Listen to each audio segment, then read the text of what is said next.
मेरे प्यारे नर्सिंग साथियों, आप देख रहे हैं आपका अपना YouTube channel nursing academy. Nursing academy presents मॉस्पी NCLEX RN series 20 edition. Communicable disease, question number 721 to 725। प्यारे साथियों, आप पहले की वीडियो देखने के लिए नर्सिंग अकेडमी यूट्यूब चैनल पर सर्च करें। यदि कोई क्वेरी हो तो आप हमारे व्हाट्सएप नंबर 8360069703 पे सेंड कर सकते हैं या फिर हमें ईमेल कर सकते हैं। प्यारे साथियों, आगे की वीडियोस के लिए नोटिफिकेशन के लिए आप हमारे YouTube चैनल को लाइक कीजिए, शेयर कीजिए, सब्सक्राइब कीजिए। Let's now we start question number 721। Which prescribed medication should the nurse expect to administer to a female client who exhibits the genital lesions prescribed in illustration at the right? एक client है जिसको genital लेजिन्स present है, तो उसके लिए nurse कौन सी medication prescribe करेगी? Option 1 zidovudine, option 2 metronidazole, option 3 ceftriaxone, option 4 acyclovir sodium. Guess the correct answer. Correct answer is option number 4 acyclovir sodium. इससे हमें फार्माकोलॉजिकल कंसेप्ट पता होना चाहिए। हम रेशनल देखिएगा। करेक्ट आंसर क्या है? Acyclovir sodium. किसके लिए प्रिस्क्राइब करेंगे? जेनेटल लेजिन्स या जेनेटल हर्पीज के लिए। Rational, in the illustration of herpes simplex type 1 2 is a female client। क्या होता है कि फीमेल क्लाइंट के अंदर herpes simplex टाइप 2 वायरस के कारण सिफिलिस प्रोड्यूस होता है, सिफिलिस डेवलप होता है।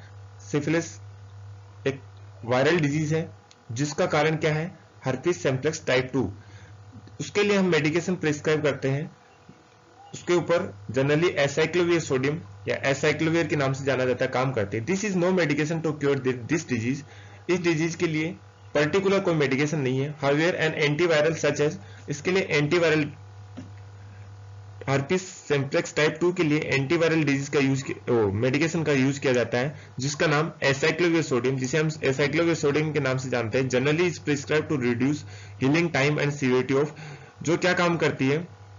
जो लेजिन्स है उनको हील करने का काम करती है तथा जो क्लिनिकल सिम्टम्स है उनकी सीवियरिटी को कम करती है।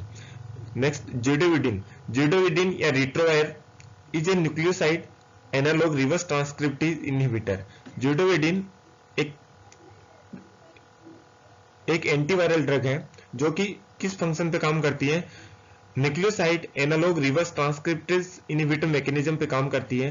That is mainly prescribe for AIDS, acquired immunodeficiency syndrome. AIDS के लिए कौन सी ड्रग प्रिस्क्राइब करते हैं कॉमनली? जिडोविडिन, ये ड्रग ऑफ चॉइस है। एड्स का फुल फॉर्म क्या होता है? Acute acquired immunodeficiency syndrome. Zidovudine किस सिद्धांत पे काम करती है? Nucleoside analogue reverse transcriptase inhibitor. Next, metronidazole is a anti microbial drug. Metronidazole कौन सी ड्रग है? एंटी माइक्रोबियल, मतलब वो बैक्टीरिया को क्या करती है? किल या स्टेट, बैक्टीरियोस्टेटिक होती है या बैक्टीरियोसाइडल होती है। Generally prescribe to treat gastroenteritis, जो कि गैस्ट्रोएंटेराइटिस को मोस्ट कॉमनली ट्रीटमेंट के लिए यूज करते हैं। गैस्ट्रोएंटेराइटिस का मतलब होता है स्टोमक और इंटेस्टाइन के अंदर इन्फ्लामेशन होना। जहां पे भी हमें आईटीएस वर्ड देखने को मिले उसका मतलब हमें समझना है आईटीएस। गैस्ट्रो का मतलब होता है स्टोमक, एंट्रो का मतलब होता है intestine. Caused by gastroenteritis clostridium difficile के कारण होता है। Most common cause of gastroenteritis is Clostridium difficile. Ceftriaxone is antimicrobial agent। Ceftriaxone antimicrobial agent होता है जो कि गोनोरिया के लिए प्रिस्क्राइब करते हैं।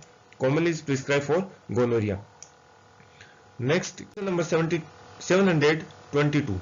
A client cannot understand how syphilis was contracted because there has no sexual activity for several days. Which length of time associated with the incubation of syphilis should the nurse include in the teaching plan? एक client है जिसको बहुत काफी समय तक उन्होंने sex नहीं किया है, उसको सिफिलिस हुआ है, तो टीचिंग प्लान में नर्स क्या बताएगी कि इंक्यूबेशन पीरियड ऑफ सिफिलिस कितना होता है? तो कितना इंक्यूबेशन पीरियड बताना है? Option 1 1 week, option 2 4 months, option 3 2 to 6 weeks, option 4 48 to 72 hours. Guess the correct answer. Correct answer is option 3 2 to 6 weeks. That means question में क्या पूछा है कि इंक्यूबेशन का सिफिलिस का इंक्यूबेशन पीरियड कितना होता है। तो करेक्ट आंसर क्या होगा हमारा 2 से 3 वीक। कितना होता है 2 से 6 वीक। रेशनल देखिएगा, usual incubation period of syphilis about common exact syphilis 3 week होता है। कितना होता है 3 वीक, या फिर 2 से 6 वीक तक भी हो सकता है। उसका क्लिनिकल सिम्टम्स अपीयर होता है 9 डे पे। सिफिलिस का क्लिनिकल सिम्टम अपीयर कितने डे पे होता है 9 डे पे, और कितने 9 डे से लेके 3 मंथ तक। जनरली 9 डे पे अपीयर हो जाता है, कभी कुछ पेशेंट्स में 3 मंथ भी एक्सपोजर के बाद या कॉन्टेक्ट में आने के बाद। Question number 723, a nurse is preparing A teaching plan for a client with syphilis. The nurse include that syphilis is not considered contagious in the. एक सिफिलिस क्लाइंट के लिए नर्स टीचिंग प्लान तैयार कर रही है, कौन सा इंक्लूड करेगी कि जिसमें कंसीडर हो कि सिफिलिस एक कंटाजियस डिजीज है, not a consider as a contagious. Option 1 means question ये कह रहा है कि कौन से स्टेज में सिफिलिस कंटाजियस नहीं होगा। क्वेश्चन ऐसे है कि in which stage syphilis is not a contagious disease. Option 1 tertiary stage, option 1 primary stage, option 3 secondary stage, option 4 incubation stage. Guess the correct answer. Correct answer is tertiary stage. Syphilis कौन से stage के अंदर contagious नहीं होगा? Tertiary stage. Correct answer क्या है? Tertiary stage. Rational देखिएगा, tertiary stage होता क्या है? टर्सरी स्टेज सिफिलिस की non contagious stage. Non contagious का मतलब है कि ट्रांसमिशन नहीं होता है। Tertiary lesion contain only small numbers of treponemes. Treponemes क्या है? सिफिलिस टोपोनिम पैलेडियम के कारण होता है, जिसके अंदर जो टर्सरी स्टेज के अंदर उसके लेजेंस, जो लेजेंस का मतलब है घाव, या जिससे जेनेटल लेजेंस, या हम जनरल भाषा में निशान भी बोलते हैं, चकते बोलते हैं, जो कि बहुत कम मात्रा में पाए जाते हैं। प्राइमरी स्टेज कितनी 8 से 12 वीक तक की होती है। द कैंकर या कैंकर को हम लोकल भाषा में फोड़े बोलते हैं। Chancre steaming with spirochetes, spiral shaped bacteria को हम स्पाइरोचेट्स बोलते हैं। स्पाइरोचेट्स क्या है? बैक्टीरिया है जिसकी शेप क्या होती है? Spiral shape. शेप के आधार पे उनको बैक्टीरिया को स्पाइरोचेट्स में क्लासिफाई कर दिया। And the individual is contagious. Primary stage contagious होती है, जो कि 8 से 12 वीक की होती है। उसके अंदर जो उसके कैंकर या फोड़े टाइप की जेनेटल ऑर्गन से प्रेजेंट रहते हैं, जिसके अंदर उन जो फ्लूइड फील्ड होते हैं उनके अंदर स्पाइरोचेट्स प्रेजेंट होते हैं। Secondary stage, next secondary stage is a variable.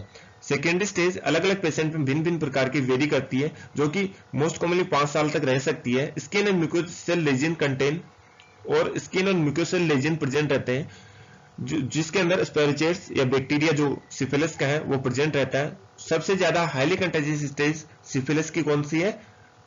Secondary stage. Incubation stage का मतलब है कि शुरू होने से लेके फर्स्ट सिम्टम शो करने तक की स्टेज को इंक्यूबेशन स्टेज के नाम से जानते हैं, जो कि 2 से 6 वीक होती है। Spirochetes proliferate at the entry site and the individual is contagious. इसके अंदर स्पाइरोचेट्स ग्रोथ करना ही शुरू करते हैं, किसके अंदर? इंक्यूबेशन स्टेज के अंदर। और कंटाजियस स्टेज, इसके अंदर भी ट्रांसमिशन हो सकता है। Next question number 724, a nurse is concerned about the public health implication of gonorrhea diagnosed in 16-year-old adolescent, which should be of most concern to the nurse। एक क्लाइंट है जो 16 साल का है, फीमेल क्लाइंट, जिसके अंदर गोनोरिया डायग्नोस हुआ है। Nurse concern, most concern things कौन सी है गोनोरिया के बारे में? Option 1 finding the clients contact, most जो क्लाइंट है उसके कॉन्टेक्ट्स को फाइंड करना। Option 2 interviewing the clients parents, client के पेरेंट्स के बारे में इंटरव्यू करना। Option 3 instructing the client about birth control measure, birth control measure के बारे में क्लाइंट को इंस्ट्रक्ट करना। Option 4 determining the reasons for the clients promiscuity, client के प्रोमिस्क्यूटी के बारे में डिटरमाइन करना। प्रोमिस्क्यूटी होता है कि एक पर्सन का मल्टीपल सेक्स पार्टनर के साथ सेक्स करना, that is known as promiscuity. Guess the correct answer. Correct answer is option 1। Gonorrhoea के पेशेंट के अंदर मोस्ट कंसर्न थिंग्स क्या है, जो फीमेल क्लाइंट है उसके कॉन्टेक्ट को फाइंड आउट करना कि किन किन के साथ they is involve in the sexual intercourse. Rational देखिएगा, gonorrhoea is a highly contagious disease transmitted through sexual intercourse. Gonorrhoea highly contagious या हाईली इन्फेक्टियस डिजीज है, सेक्सुअली ट्रांसमिटेड डिजीज है जो कि सेक्सुअल इंटरकोर्स से ट्रांसमिट होती है। The incubation period varies but symptoms usually occur. Incubation period भिन्न भिन्न क्लाइंट के अंदर, भिन्न भिन्न पेशेंट के अंदर अलग अलग होता है, बस मोस्ट कॉमनली सिम्टम 2 से 10 दिन तक प्रेजेंट होते हैं। अब इसका इंक्यूबेशन पीरियड याद रखने के लिए लॉजिक क्या है, ट्रिक क्या है, गोनोरिया के अंदर काउंट करना 1 2 3 4 5 6 7 8 9 9 10 9 वर्ड्स हैं, तो हम इसको मोस्ट कॉमनली 9 याद रख सकते हैं। वैसे जनरली एग्जैक्ट कितना होता है, 9 से याद रखने के लिए 9 के लगभग। After contact early effective treatment prevent complication such as sterility. Gonorrhoea का मोस्ट कॉम्प्लिकेशन मैंने लास्ट वीडियो में बताया था, क्या है, स्टेरिलिटी या बांझपन। The parents may be unaware that their child has gonorrhoea. Parents को पता नहीं रहता कि उसके बच्चे को गोनोरिया, तो उसके इंटरव्यू करना पेरेंट्स को, that is no unnecessary thing. Most birth control measures don't protect against the transmission of sexually transmitted infections. केवल कंडोम के अलावा अदर कोई birth control measures sexually transmitted disease से प्रोटेक्ट नहीं करते हैं। Only condom is protect 90% from the sexually transmitted disease. Contacting venereal infection, venereal का मतलब है यहाँ पे sexually transmitted disease, is not necessary indicative of promiscuity. यदि with the protection we sex the different partners, that this means कि आपको chance नहीं है वेनरस डिजीज या सेक्सुअल ट्रांसमिटेड डिजीज होने का। Next question number 725, nurse is teaching a client about drug therapy और gonorrhoea, which fact about drug therapy should the nurse emphasise. एक client को नर्स गोनोरिया की ड्रग थेरेपी के बारे में टीच कर रही है, विच फैक्ट अबाउट, कौन सा फैक्ट ड्रग थेरेपी के बारे में नर्स एम्फसाइज करेगी। ऑप्शन 1 मतलब ड्रग थेरेपी गोनोरिया के अगेंस्ट क्या काम करती है, cure the infection. Option 2 prevent complication. Option 3 controls इस transmission. Option 4 reverse pathological changes. Guess the correct answer. Correct answer क्या है, क्योर द इन्फेक्शन। कौन सा काम करेगी, गोनोरिया की जो ड्रग थेरेपी है या फिर जो ड्रग्स हम देंगे वो इन्फेक्शन को क्योर करने का काम करेगी। रेशनल देखिएगा, सिफ्ट्राजोन फॉलोड बाय डॉक्सीसाइक्लिन। सिफ्ट्राजोन के साथ डॉक्सीसाइक्लिन जो कि हम गोनोरिया के ट्रीटमेंट के लिए देते हैं, is specific for Neisseria gonorrhoeae, जो कि गोनोरिया का पॉजिटिव एजेंट है। पॉजिटिव एजेंट क्या होता है गोनोरिया का, Neisseria gonorrhoeae. Irrigate the microorganism. Ceftriaxone और डॉक्सीसाइक्लिन माइक्रो ऑर्गेनिज्म को इरिगेट करने का काम करता है। और the treatment regimens are available for resistance strain. If the disease progress before the diagnosis is made, complication, यदि डायग्नोस होने से पहले ही डिजीज, तो उसका कॉम्प्लिकेशन क्या क्या हो सकता है। Sterility is the most common complication of gonorrhoea. Gonorrhoea का सबसे ज्यादा साधारण कॉम्प्लिकेशन स्टेरिलिटी देखने को मिलता है। हार्ट वाल्व डैमेज हो सकते हैं, जॉइंट डिजनरेशन हो सकता है।